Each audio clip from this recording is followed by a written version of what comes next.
Quand j'étais en kiné, c'était mon patient et puis on a sympathisé et puis on avait envie de développer quelque chose autour du territoire, autour du sport outdoor et de la communauté qu'il y avait autour.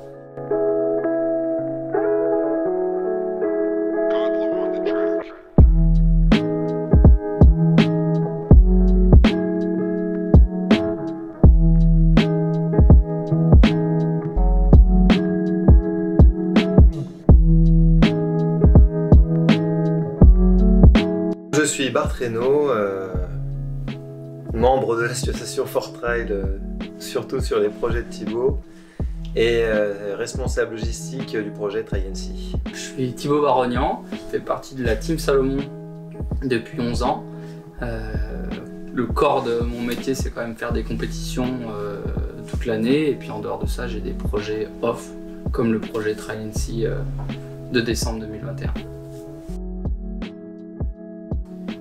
ForTrail, c'est une association qui est née il y a quelques années, c'est une association loi 1901. Et en fait, j'ai rencontré son futur président quand j'étais en kiné, c'était mon patient, et puis on a sympathisé, et puis on a vu qu'il y avait pas mal d'engouement autour du trail. Enfin, on avait des petits projets ici sur le territoire, et qu'on avait envie de développer quelque chose autour du territoire, autour du sport outdoor et de la communauté qu'il y avait autour. Et donc on s'est dit on va monter une structure pour proposer les idées qu'on avait, notamment à la mairie, ou proposer d'autres projets autour du trail. Donc aujourd'hui elle s'appelle ForTrail Sponsoring et Développement. Donc le développement, c'est tous les projets qu'on peut avoir autour du trail. Et il y a aussi un côté sponsoring puisqu'on est 3 athlètes élites, Sangué Sherpa, Manon Bohar et moi. Et l'idée, c'est aussi de trouver des partenaires qui nous aident pour financer nos saisons. Et elle a vocation à la fois aider les athlètes élites, donc nous 3, Manon, Sangué et moi, et puis d'un autre côté de proposer des événements, proposer des projets, proposer des idées, que ce soit aux institutions, aux entreprises. En gros, faire vivre le monde du trail en dehors des courses, en dehors de ce qui peut se faire via les organisations un peu classiques. TryNC, c'est un projet sportif et humanitaire. TryNC, c'est un exploit sportif fait par Thibaut, traverser toutes les îles en courant. Donc c'est toutes les îles du Cap-Vert en courant. Et humanitaire, parce qu'à travers cet exploit sportif, on va à la rencontre d'ONG locales qui travaillent sur des projets très importants pour le Cap-Vert, mais pour le monde de l'environnement en général, la préservation d'espèces endémiques et la préservation des lieux naturels dans sa globalité, soit plages ou autres lieux d'habitation qui pour nous sont que des lieux de vacances, mais où il y a beaucoup de personnes qui y vivent. Et un projet aussi solidaire sur la partie éducative et des dons sur la réalisation de projets en partenariat avec des écoles. Pour refaire un peu l'historique, nous on s'est rencontrés, Bart était mon patient, et en 2018, les parents de Bart sont partis construire un hôtel-restaurant au Cap-Vert, et Bart est venu me proposer de créer quelque chose autour de l'hôtel et du trail, donc du Cap-Vert et du trail.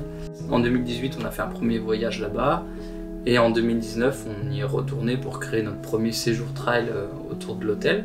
Et aujourd'hui, on en est à notre cinquième stage. Donc en 2019, on a fait un premier projet. On a traversé l'île la plus étendue du Cap-Vert, Sant'Antao. Un premier projet aussi solidaire. Donc on l'a couplé, c'était un double projet sportif, la traversée en une journée. On a amené 120-130 kg de fournitures scolaires pour les écoles, scolaires et du matériel sportif. Et puis après ce projet-là, j'avais envie de le continuer un petit peu, et d'où la naissance de TryNC quasiment dans la foulée, fin 2019. La première fois que tu mets les pieds au Cap-Vert, tu vois vite que t'es pas en Europe, c'est pas les mêmes codes, c'est pas la même culture, c'est pas les mêmes mœurs. Je pense qu'on s'y est attaché en fait à tout ça, et attaché aussi aux personnes et à ce qu'elles véhiculent là-bas, à leur mode de vie, à leur bienveillance, à leur accueil, et qui est aussi marquante parce qu'en fait ils n'ont pas grand chose mais ils rendent beaucoup. Et ça fait chaud au cœur quand tu y vas. Après, tu sens aussi au-delà de la pauvreté, la fragilité du pays. La crise sanitaire, elle a aggravé des conditions qui étaient déjà rudes. C'est un pays qui aujourd'hui essaie de développer son tourisme. Et sur des années comme 2020, forcément, ça a mis à mal beaucoup d'investissements et derrière, la population, elle s'y retrouve pas. Donc c'était important pour nous, vu les premiers voyages que moi j'ai fait et qu'on a fait ensuite ensemble. C'est important de pouvoir apporter à ces personnes qui nous apportent beaucoup d'une autre manière quand on est sur place, quoi, clairement. On a 3 ramassages de déchets prévus sur 3 îles différentes, du coup avec 3 ONG différentes. Donc ce qu'on appelle des pluggings maintenant. Donc on va cibler des zones sensibles, comme des plages où il y a par exemple des tortues qui peuvent venir pondre, où il y a des oiseaux aussi. Et puis on va passer 3-4 heures à nettoyer la zone avec toute l'équipe TryNC et des locaux. Donc nous on co-organise avec les ONG sur place et on finance ces actions-là. Donc 3 actions de plugging sur São Vicente, Sal et Santiago. Et on parraine un groupement scolaire sur Fogo, peut-être un deuxième sur Santiago. Donc là on ramène des fournitures scolaires, du matériel de sport. Et puis on va aussi aider les enfants qui vivent dans le cratère du volcan en altitude, qui ont besoin d'habits chauds. On a fait une collecte d'habits d'enfants de seconde main, de troisième main. Et puis on apporte des habits typés automne, hiver d'ici pour les enfants du volcan. Important pour nous sur le projet scolaire, hein, c'est clairement en partenariat avec la direction de l'école et du groupement scolaire qui avait la volonté de développer 3 projets. Un projet sportif, un projet scientifique et un projet artistique. Donc ça a été un élément déclencheur aussi pour orienter les recherches, pour les dons et pas juste amener du matériel pour amener du matériel. Mais faire quelque chose qui soit utile.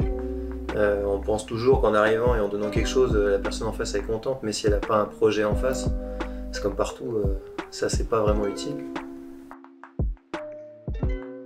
Maintenant du coup on est à 15 jours du projet et le budget il est bouclé et il est financé à quasi 100% par des entreprises privées, par du mécénat, avec des fondations ou vraiment des entreprises liées plus ou moins au sport ou en tout cas aux valeurs ou aux actions qu'on va faire.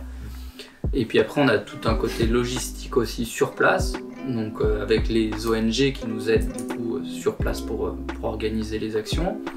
Et puis tous les contacts qu'on peut avoir via les parents de Bart sur les différentes îles pour organiser les différents transferts.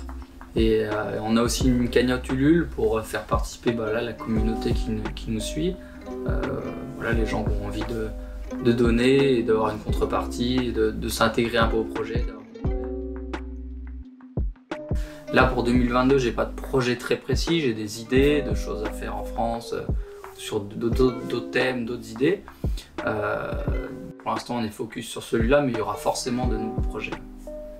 Après, concernant TryNC en particulier, on a toujours besoin de monde pour nous suivre, pour nous soutenir, notamment sur les dons et les bagages solidaires qu'on est en capacité d'amener au Cap-Vert pour cette fois-ci et sur les prochains projets. Donc bien sûr qu'on a évidemment besoin de monde qui nous soutiennent, que ce soit des entreprises mais aussi des personnes qui peuvent venir soutenir par la cagnotte Ulule ou par d'autres soutiens qu'on sera amené à réfléchir ensemble.